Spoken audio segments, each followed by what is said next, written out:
And welcome to the Ruby Tuesday. My name is Ruben, and this is my review for the final season of Ricky Gervais' series, a Netflix original series, Afterlife. Let me know in the comments below which of Ricky Gervais's IPs do you enjoy the most. I know a lot of people like Extras. I really like Afterlife, and I think this is my favorite of his. Which of the seasons did you like so far?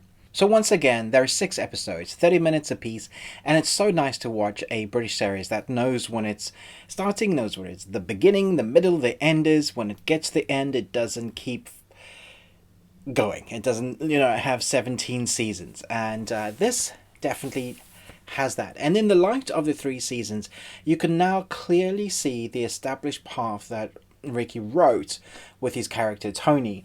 The beginning, the first season, the middle, the second, and the third is the end. So looking at that, it feels like a series that you kind of need to watch back to back, because it's been a while since we've seen season 1, and it's been a while since season 2, because this time and in between you've had pandemics. And so now looking at that, if you go back and watch what the character went through, the growth of the character who's lost the wife, and all he's got left of his wife are the memories, a very quiet house, and the dog, which becomes basically his best friend. But human life, he has no time for people who just annoy the heck out of him. If you're stupid, beware. The first 2 seasons is the thing that's going to get you shouted at and sworn at and made you feel belittled because you were doing something stupid. And generally you were. If you were a character in this series, he would let you know what you were doing wrong. But it's very interesting to see the growth of Tony, and that's what season 3 is about. He comes kind of full circle, where season 1 we had him at that place just really mourning, and I was very surprised how my wife and I sat there pretty much in tears in a lot of the episodes in the first season because of how gut punching it is of what this character is going through, but also just very real. It's a very real character. And then we have the office people that he works with as a journalist, and it's seeing their lives, especially in season 2, as they come alive, and he starts to realizing there's more to life about all the characters that he kind of interacts with, all the people he interacts with on a daily, not just at the office, but his postman, the local prostitute, all of them he somehow gets involved with. And with his continuous prodding, it becomes aware, we become aware, and he becomes aware that that was his way of caring. And you're thinking to yourself, well, wait a minute, how has he been so horrible to people? Okay, some of the people that he's sworn at and really let them know what he thinks about them was just him going, yeah, you're a real C word, which he often says.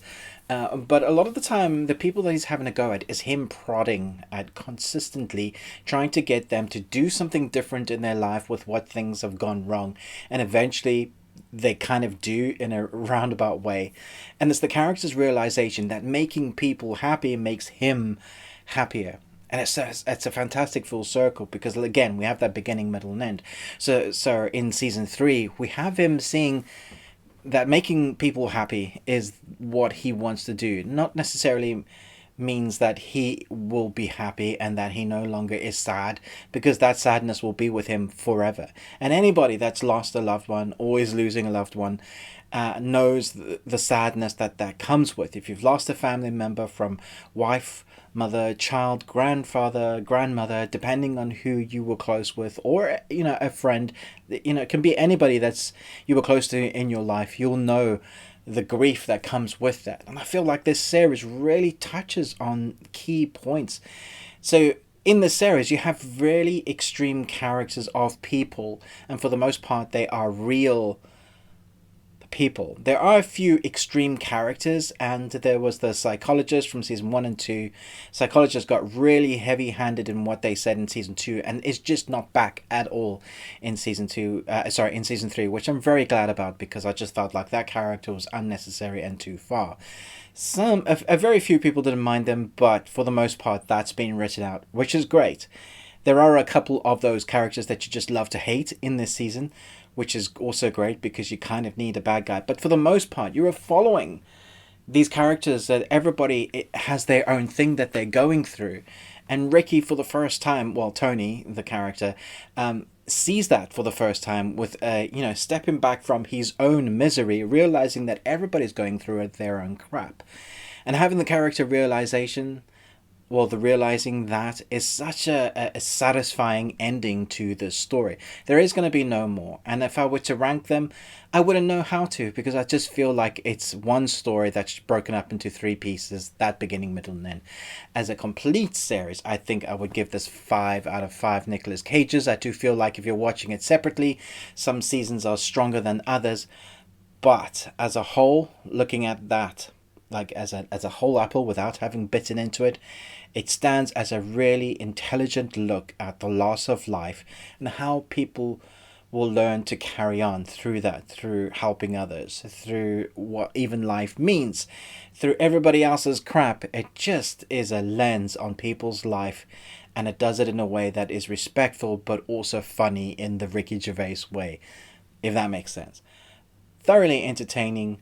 Let me know your thoughts. Who's your favorite character other than Tony? I could just talk for days on each of the characters, of what each of them are going through, and having the story kind of shine a light very quickly on those particular characters. One of my favorite moments in the series is when Tony, with his photographer or his best mate, goes on these interviews, and all of the interviews and the stories they cover in the newspapers are often just bonkers, and I think it's often the levity needed in this series when it gets dark, which is also great. It has a really great balance of levity and really just depressing moments, but that are heartfelt. So let me know your thoughts below. Thanks so much for watching, but most of all, until next time, remember, live long and Tuesday.